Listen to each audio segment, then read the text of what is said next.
ஏமா இங்க வரமாட்டாரா? எழுத படிக்க தெரியாதா? சார் அவர் டாக்டர் சார். டாக்டரா? இது எல்லாமே என்னுடைய தாட்டு தான். நான் வந்து இது தப்பு, இது ரைட்டு அந்த மாதிரி சொல்லலை. பட் இது எல்லாமே நான் யோசிக்கிற ஒரு விஷயத்த உங்கள்கிட்ட ஜஸ்ட்டு ஷேர் பண்ணுறேன். இது தப்பாகவும் இருக்கலாம், ரைட்டாகவும் இருக்கலாம். ஸோ நீங்கள் வந்து கமெண்ட் பண்ணுங்கள்.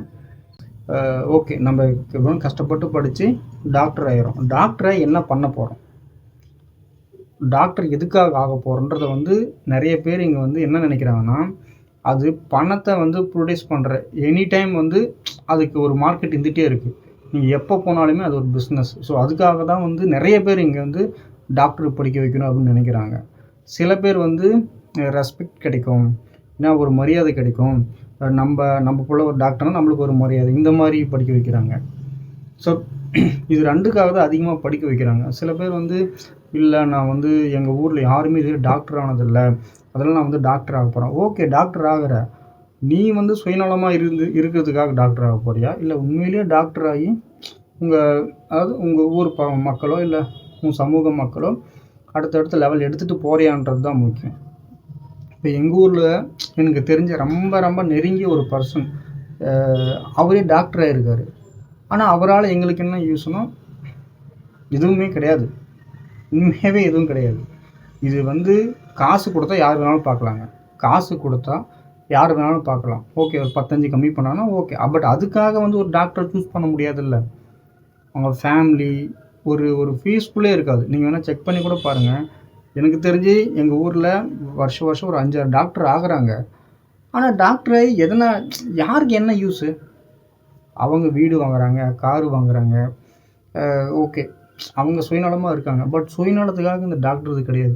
நீங்கள் இந்த மெர்சல் படத்தில் வர மாதிரி 5 ரூபா டாக்டர், அது உண்மையிலே இருக்காங்க. ஸோ அதை இன்ஸ்பயர் தான் அந்த படமே வந்துச்சு. ஸோ அந்த மாதிரி காசே வாங்காத அந்த மாதிரி நான் பார்க்குறேன். காசு வாங்காமல் நான் வந்து மெடிசன், நீங்கள் செலவு மட்டும் பார்த்துங்க, மெடிசன் செலவு மட்டும் பார்த்துங்க, நான் வந்து ஃப்ரீயாக பார்க்குறேன்னு இருக்காங்க. நிறைய இன்ஸ்டாகிராமில் ரீல்ஸில் அந்த மாதிரிலாம் வந்திருக்கு. அந்த மாதிரி வாங்குறதா இருந்தால் ஓகே, எனக்கு எந்த பிரச்சனையுமே கிடையாது. ஆனால் இவங்க என்ன நினைக்கிறாங்கன்னா, பணத்தை ப்ரொடியூஸ் பண்ணுற ஒரு மிஷின், அது ஒரு பிஸ்னஸ். ஸோ அதனால தான் இவங்க வந்து எல்லாருமே டாக்டர் ஆகணும்னு நினைக்கிறாங்க. இன்னொரு விஷயம் என்னென்னா ரெஸ்பெக்ட். நான் முன்னாடி சொல்லியிருந்தேன்ல, ரெஸ்பெக்ட், இது எதுவுமே.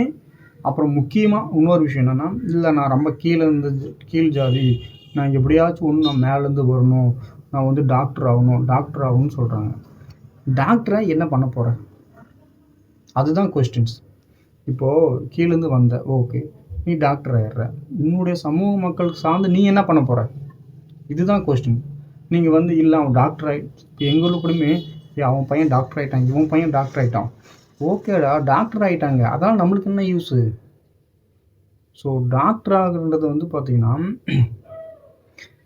அது ஒரு கனவு, ஒரு லட்சியம்னு சொல்லிட்டு சொல்லி நம்மளை கீழே இருக்கிறவங்க நம்ம டாக்டர் ஆனால் தான் நம்மளை மதிப்பாங்க அப்படின்னு சொல்லியே நிறைய இடத்துல நம்மளை வந்து இப்போ ஸ்கூலில் கேட்டால் கூடமே இல்லைன்னா டாக்டர், பொண்ணுங்கன்னா டாக்டர், இல்லைன்னா டீச்சர், அந்த மாதிரியே சொல்லி நம்ம அந்த மாதிரி பழகிட்டோமே தவிர அது எதுக்காக நம்ம யாருக்கும் தெரியாது. உண்மையாகவே சீரியஸாக இது எல்லாமே என்னுடைய தாட்டு தான். என்னோடய அனுபவத்தில் நான் பார்த்த விஷயங்களை வச்சு சொல்கிறேன். இது எல்லாமே ஜஸ்ட்டு ஒரு பிஸ்னஸ், அவ்வளோதான். பட் இது எல்லாத்தையுமே சொல்லலை. ஏன்னா நிறைய பேர் இங்கே வந்து ஒரு நல்ல ஒரு சில டாக்டர்லாம் இருக்காங்க, அவங்க கையை பிடிக்கும்போதே நல்லா வெயிட் பண்ணி ஒன்றும் பிரச்சனை இல்லாமா அந்த மாதிரிலாம் இருக்காங்க. சில பேர் வாமா என்னாச்சு, இந்த கோபி சுதாகர் காமெடி வரும் பார்த்தீங்களா, அந்த மாதிரி இருக்கும், அந்த மாதிரிலாம் இருக்காங்க. பட் சொல்கிறேன் உங்ககிட்ட. அப்புறம் வந்து இந்த நீட் எக்ஸாம் மேலதான் வந்து சாகிறது, இல்லை மருந்து குடிச்சு நான் சாகிறேன், நீட் எக்ஸாம் ஃபெயில் ஆகிட்டேன், இது வந்து ரொம்ப ரொம்ப ரொம்ப மோசமான ஒரு விஷயம். இந்த முன்னாடி வந்த வீடியோவில் வர மாதிரி தான் இருக்கும். டாக்டர்னால் ஒரு மரியாதை, அதே பிச்சைக்காரனா மரியாதை இல்லை. ஸோ இதுவாகவே இப்போது ஒரு டீச்சர் இருக்காங்கன்னா அந்த டீச்சருக்கு யாருமே ஒரு ரெஸ்பெக்டே தரமாட்டாங்க. அதுவே அந்த ஹெட் மாஸ்டர் வந்தாங்கன்னா ஒரு ரெஸ்பெக்ட் கொடுப்பாங்க. ஏன் அது அந்த மரியாதை ஏன் டீச்சருக்கே வரக்கூடாது? இப்போ இவங்க எல்லாருமே டாக்டர் ஆகணும்னு நினைக்கிறாங்க. ஏன்னா அது வந்து எப்பயுமே பணத்தை வந்து ப்ரொடியூஸ் பண்ணுற ஒரு பிஸ்னஸாக இருக்குது, எப்பயுமே ஒரு டாப் லெவலில் இருக்குது, அதனால் சொல்கிறாங்க. அதே ஒரு தலைகீழாக மாறி இந்த சாக்கடை ஆடுறவங்க, இந்த துப்புரவு பணியாளர் இருக்காங்க பார்த்தீங்களா, அவங்களுக்கு மாதம் ஆனால் 3 லட்சம் சம்பளம் அப்படின்னு சொன்னாங்கன்னா உடனே என்ன தெரியுமா பண்ணுவாங்க, அதுக்கு ஒரு என்ட்ரன்ஸ் எக்ஸாம் வைப்பாங்க, அப்புறம் மெயின் எக்ஸாம் வைப்பாங்க, அப்புறம் இன்டர்வியூ வைப்பாங்க. அதுக்கு நாமளும் அப்ளை பண்ணுவோம். ஏன்னா இப்போ வந்து அதுதான் பெரிய டாப் லெவலில் இருக்குது.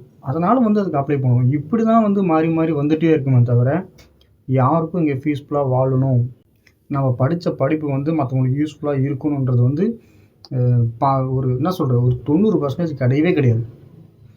நான் படித்த படிப்பே கிடையாது சொல்கிறேன் நான். ஆமாம், சொல்ல மறந்துட்டேன் பாருங்க. அந்த நீட் எக்ஸாம்க்காக இதுக்கு காரணம் வந்து நாம் தான். ஏன்னா சின்ன வயசுலேருந்தே நாம்ளாம் கீழே இருக்கோம், நாம்ளாம் வந்து படித்து வந்து டாக்டர் ஆகணும், இதெல்லாம் பெருமை தான். ஓகே, எனக்கு எந்த பிரச்சனையுமே கிடையாது, பெருமை தான். பட் யாருக்கு இதனால் என்ன யூஸ்? அதாவது நம்ம படிக்கிற படிப்பு வந்து நமக்கு ஃபஸ்ட்டு யூஸ் ஆகணும். படிக்கிறதே வந்து அடுத்தவங்களுக்கு, அதாவது நம்ம பின்னாடி வர ஜென்ரேஷனுக்கு வந்து யூஸ்ஃபுல்லாக இருக்கணும். அதுதான் ஒரு நல்ல படிப்பு. அதை விட்டுட்டு சுயநலமாக வாழ்கிறதுக்கு அது ஒரு பிஸ்னஸாக ஒரு எடுத்து டாக்டர்னால என்ன ஆக போகுது? உயிரை காப்பாற்றுறாங்க, ஓகே. அதை விட நல்ல ஒரு மிலிட்ரி இருக்காங்க. இப்போ அதை விட நல்லதாக நீங்கள் பார்த்தீங்கன்னா மிலிட்ரி இருக்காங்க, அவங்க இந்த நாட்டை காப்பாற்றுறாங்க.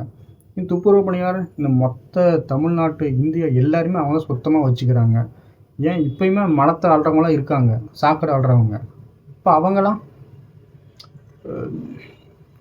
ஆல்மோஸ்ட் இது எல்லாமே தப்பாக இருக்குது. நம்ம பார்த்து வளர்ந்து வர விதமே ரொம்ப ரொம்ப தப்பாக இருக்குது. யாரையும் எப்படி என்ன ரெஸ்பெக்ட் பண்ணணும்னு நம்மளுக்கு தெரியல. இன்க்ளூடு உங்களை சொல்ல, என்னை சேர்த்து தான் சொல்கிறேன் நான். இப்போது இந்த நீட் எக்ஸாம்னா சாகிறது, இது எல்லாமே நாம் தான் காரணம். சின்ன வயசுலேருந்தே அப்படி மோட்டிவேட் பண்ணி பண்ணி பண்ணி அது இல்லைன்ற பட்சத்தில் வேறு ஆப்ஷன் இல்லாமல் நம்ம சாகிறோம். இப்படி தான் போயிட்டுருக்கே தவிர அது இல்லைனாலுமே ரொம்ப பீஸ்ஃபுல்லாக நம்ம அப்பா அம்மாவை, நம்ம கூட இருக்கிறவங்கள, அவங்களுமே பீஸ்ஃபுல்லாக இருக்குன்னு நீங்கள் யாரும் நினைக்கிறதில்ல. அப்படி நினச்சிங்க அப்படின்னா கண்டிப்பாக நீங்கள் டாக்டரோ இல்லை பெரிய பெரிய இதுவோ இது சூஸ் பண்ண மாட்டீங்க.